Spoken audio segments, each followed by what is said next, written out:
In this episode of Animal Academy, Jeremy goes snake hunting and bags a snake.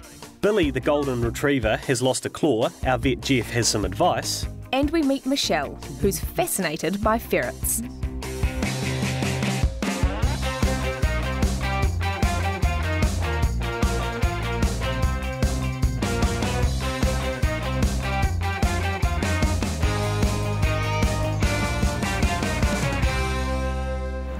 Hi, I'm Sarah Ulmer. And I'm Jeremy Maguire. Welcome to Animal Academy. And today we're joined by Marty and Fergus, who is just in there, and he's a West Highland White, or Westie for short. So is this a regular form of transport for Fergus, Marty? It is, yeah. Loves it at the weekends more than anything. When we're out cruising, yeah, no, he's pretty good. I bet he does. So you're going to spend a bit of time with us today, Fergus? Well, the dog in our next story really deserves a pat on the back. Clever Tyra is on the job 24/7.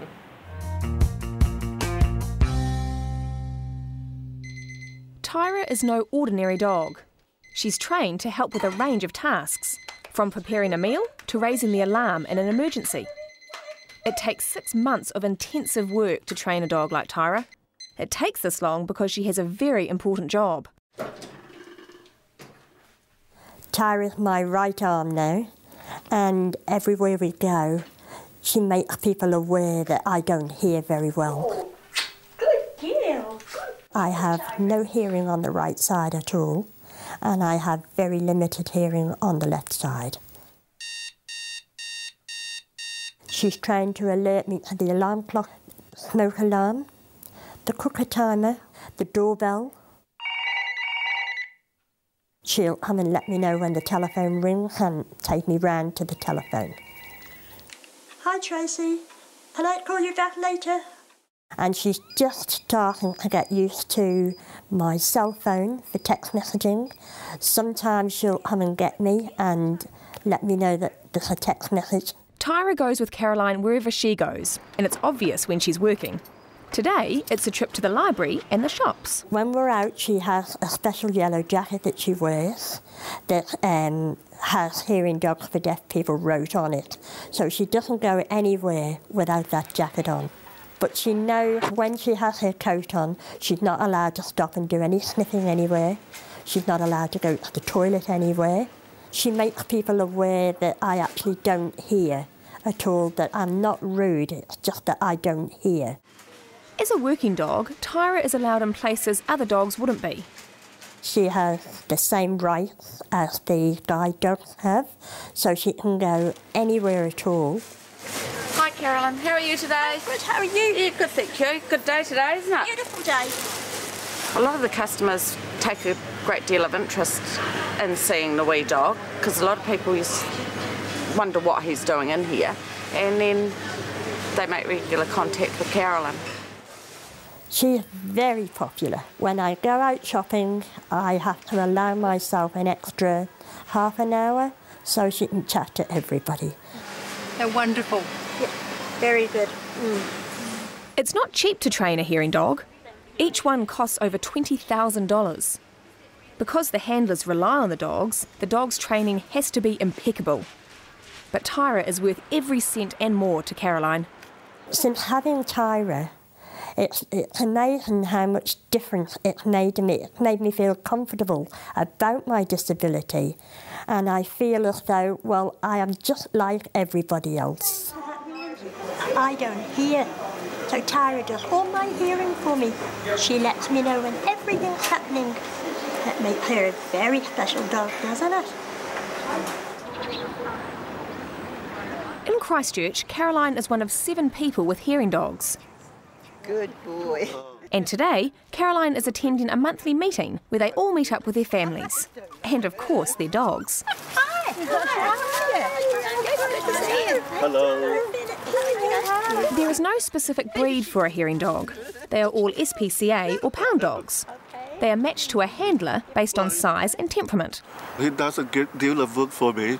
For example, he responds to door knocking, and he comes to me, paw me on my leg, and lead me to the door.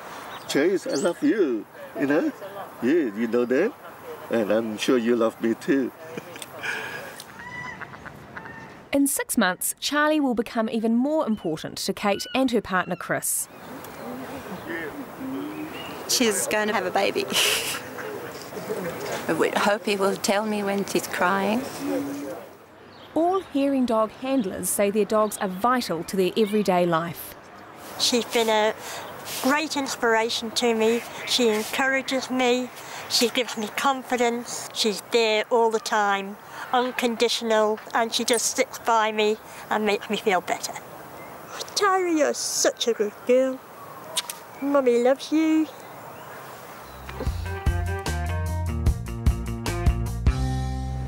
You can really see that little Tyra has completely changed Caroline's life. And next up, we meet some animals that have got a bit of a bad reputation, but Michelle Lewins loves them just the same. You wouldn't like them, would you? No.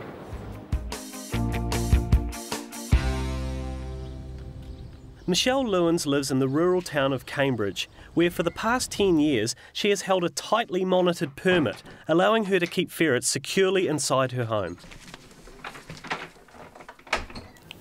I love my ferrets. These guys are beautiful and cuddly and playful. Michelle knows a lot about ferrets. She has spent much of her life living and working with them. This is Rico, and this is Tiki. This is my Cinnamon, and this little one is our girl Misty.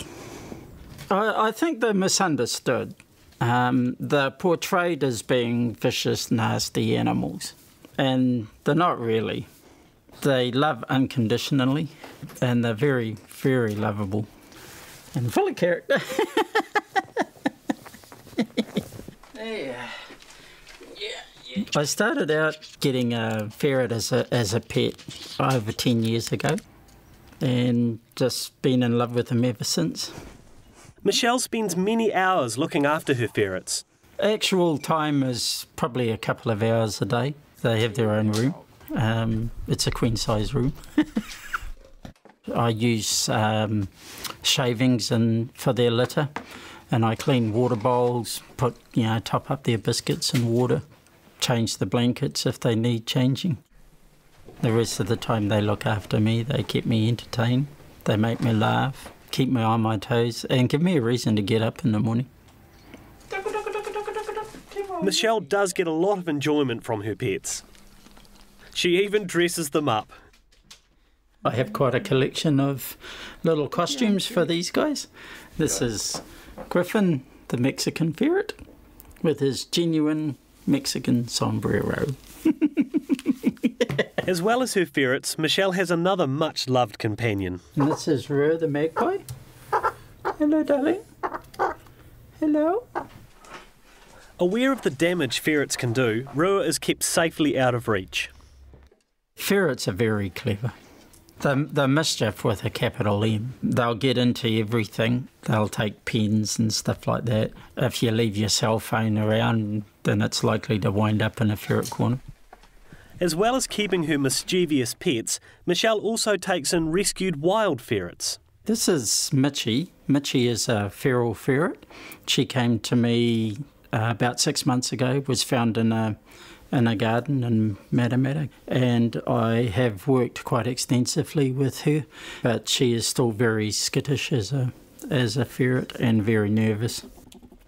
Ferrets cause major damage to native wildlife, and while Michelle looks after them if she can, she doesn't oppose their eradication where necessary. I'm very conscious of the fact that ferrets out there do and can do a lot of damage.